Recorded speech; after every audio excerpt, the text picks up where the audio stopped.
In this episode, I want to share with you an incredible gift. Welcome back. I'm Gila Ross, host of the Power Up podcast, where we share short, relatable ideas that impact and upgrade our everyday lives. Years ago, I was working in a job and a situation came up. And I handled it. And if we're going to be honest, looking back, I realized that I really mishandled it. But at the time, I thought I was handling it. And then someone called me up and explained to me what I was doing and how what I was doing was wrong. And I had this pit in my stomach, this feeling of like, oh my goodness, I've really messed up. And all I wanted to do was go back in time and sort of delete whatever I had done. I don't know if you can relate to this. I don't know if you've ever had a situation in life where you make a certain decision or you do a certain thing and then afterwards you realize that, oh my goodness, I messed up. And all you want to do is delete that moment. Now, what if I could tell you that there actually is this feature in life where we can go back to what we did and we can delete it? What am I talking about? I'm talking about teshuvah, repentance. But repentance is actually a very difficult word. When was the last time you actually used repentance in a sentence? But if you actually stop and think about it, that is what it is. It's a delete button. God is telling us, if you mess up, yes, of course we have a second chance and we could do better.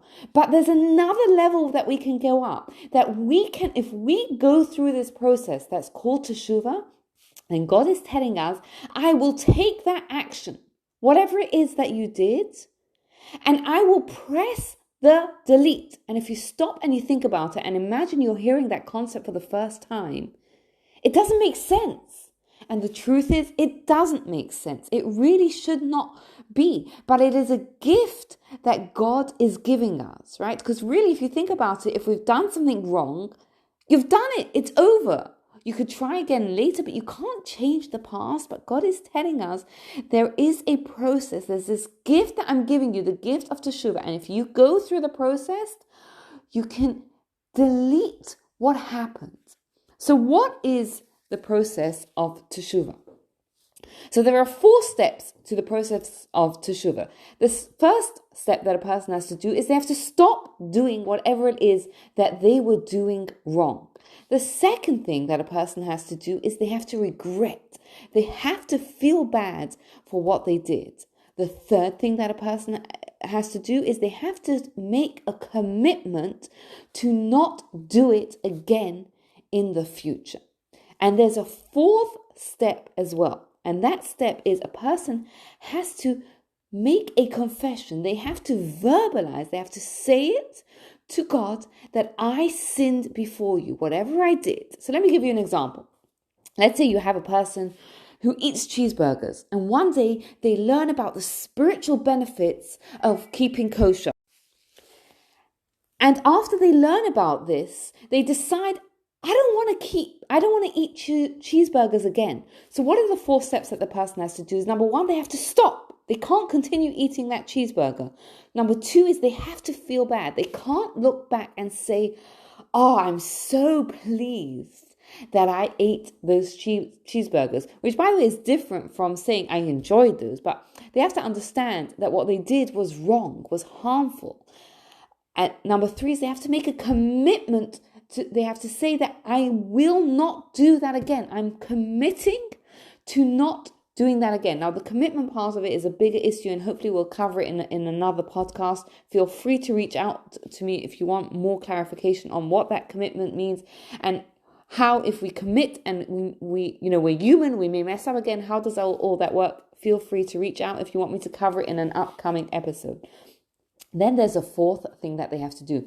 And that is they have to say to God, God, I am sorry that I sinned before you by eating a cheeseburger.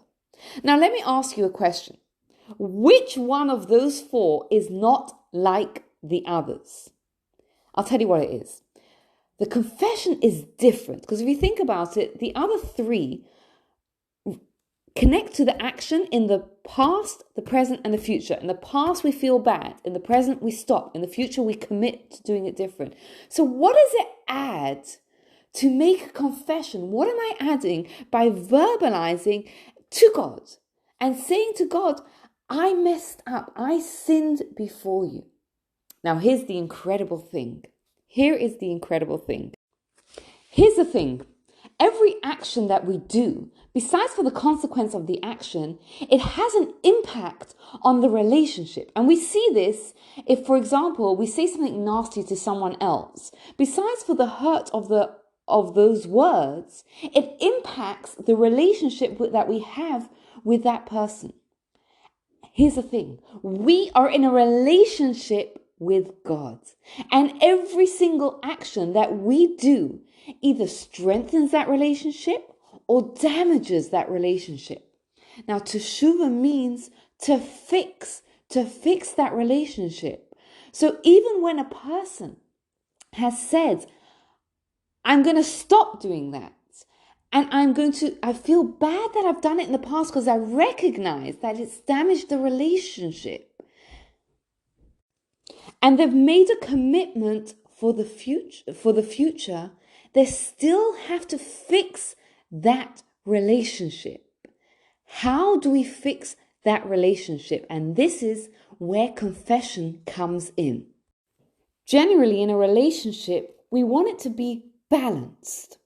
But when someone does something not nice to the other person, someone does something that damages the relationship, it unbalances the relationship. And our natural reaction is we want to redress that balance. And sometimes what it makes us do is retaliate, which does redress the imbalance in the relationship. It balances it out, but it harms the relationship.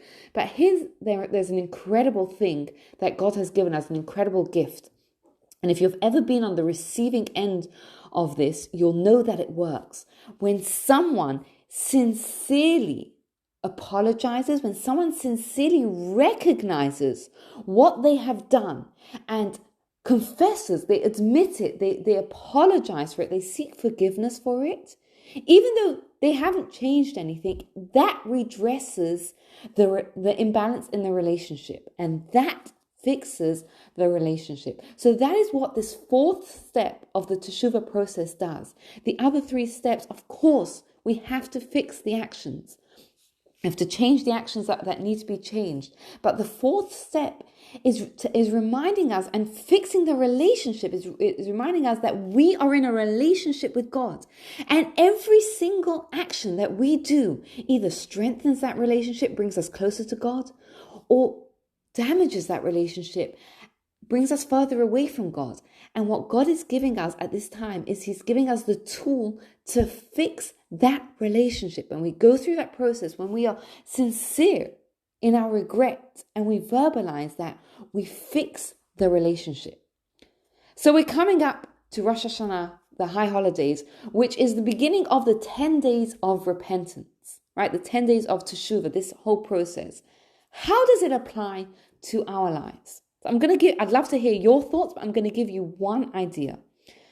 A lot of us, when it comes up to this, when we hear this, there are so many things that we could do, so many things that need fixing.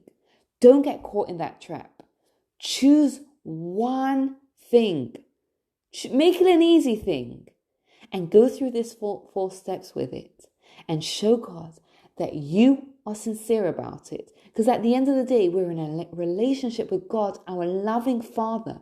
And all He wants us to see from us is that we want that relationship and we're trying to strengthen that relationship.